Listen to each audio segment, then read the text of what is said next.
Suvarnabhumi Sabarimala మహాపాదయాత్ర మరి బాన్స్వాడ నుండి October 28వ తారీఖు బయలుదేరినటువంటి యాత్ర, హైదరాబాద్ నుండి నవంబర్ 3వ తారీఖు బయలుదేరినటువంటి యాత్ర మరి ఈ రోజుకు 38వ రోజు పూర్తి చేసుకున్నాం. మరి ఈ రోజుతో సువర్ణభూమి శబరిమల మహాపాదయాత్ర ఈ సంవత్సరం యాత్రను విజయవంతం చేస్తూ ముగించుకున్నాం. మరి ఇప్పుడే సన్నిధానం నుండి మరి నెయ్యాభిషేకం చేసి సాములందరికీ 280 సాములకు మరి నెయ్యిని డిస్ట్రిబ్యూషన్ చేసుకుని మరి యాత్ర విజయవంతమైన సందర్భంగా ఎంతో సంతోషంతో ఆనందంతో ఈ యాత్రను పూర్తి చేసుకున్నాం. కావున మరి ఈ యాత్ర చిరకాలం ఉండాలని ఆ అఖిలాండ కోటి బ్రహ్మాండ నాయకుడు అయ్యప్ప స్వామిని మనస్ఫూర్తిగా కోరుతున్నాం. ఎందుకంటే ఈ యాత్ర ఒక ఆధ్యాత్మికమైనటువంటి యాత్ర. మరి ప్రతిరోజు పడి పూజలు, మరి సాములకు ఉన్నటువంటి అనుభవాలను, మరి నిజ జీవితాన్ని తెలిపేటటువంటి యాత్ర. కావున ఈ యాత్ర చిరకాలం ఉండాలి. మరి ఆ శక్తి భగవంతుడు మా గురుస్వాములకు మాకు ప్రసాదించాలని చెప్పేసి మేము మనస్ఫూర్తిగా కోరుతున్నాం. మరి అదేవిధంగా ఈ సంవత్సరం ఈ యాత్రకు సహకరించిన ప్రతి ఒక్కరికి పేరు పేరున ఇటు ఆర్థికంగా, అటు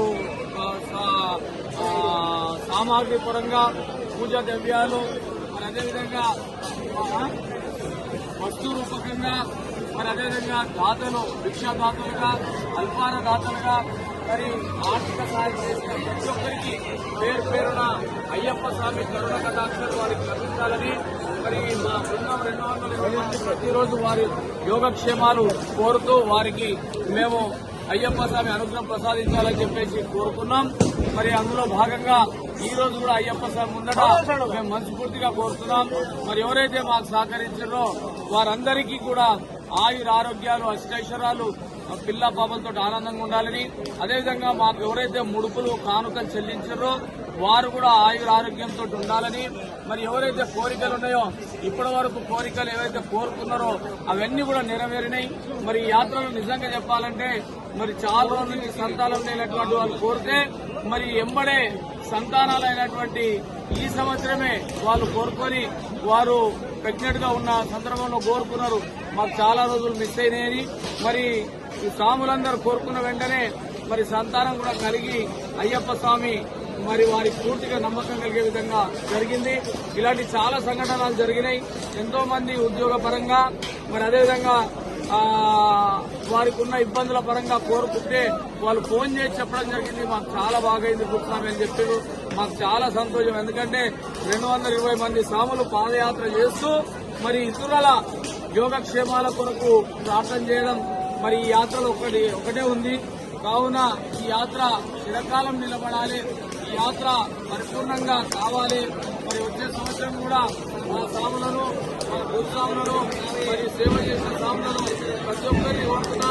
వచ్చే సంవత్సరం కూడా యాత్రను మరి సంపూర్ణంగా అయ్యే విధంగా ప్రతి ఒక్కరు కృషి చేయాలని చెప్పేసి మనస్ఫూర్తిగా కోరుతూ మరి ఇప్పుడే ఇక అయ్యప్ప సన్నిధానం నుండి మేము రిటర్న్ ప్రయాణం అవుతున్నాము.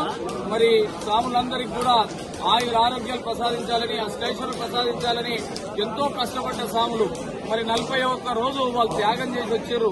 కాబట్టి వారు కోరుకున్న కోరికలన్నీ నెరవేరాలని మరి మేము గురుస్వాములం, వసంత్ గురుస్వామి, నేను, శేఖర్ స్వామి, మరి అదేవిధంగా శ్రీను స్వామి, మరి అనిల్ స్వామి గురుస్వాములు, మా సంతోష్ స్వామి, మరి చాలా మంది గురుస్వాములు ఉన్నారు ఇక్కడ. వారందరూ కూడా భగవంతుని కోరుకుంటున్నాం. మరి స్వాములందరూ కూడా యోగక్షేమాలతో ఉండాలి అని చెప్పేసి స్వామి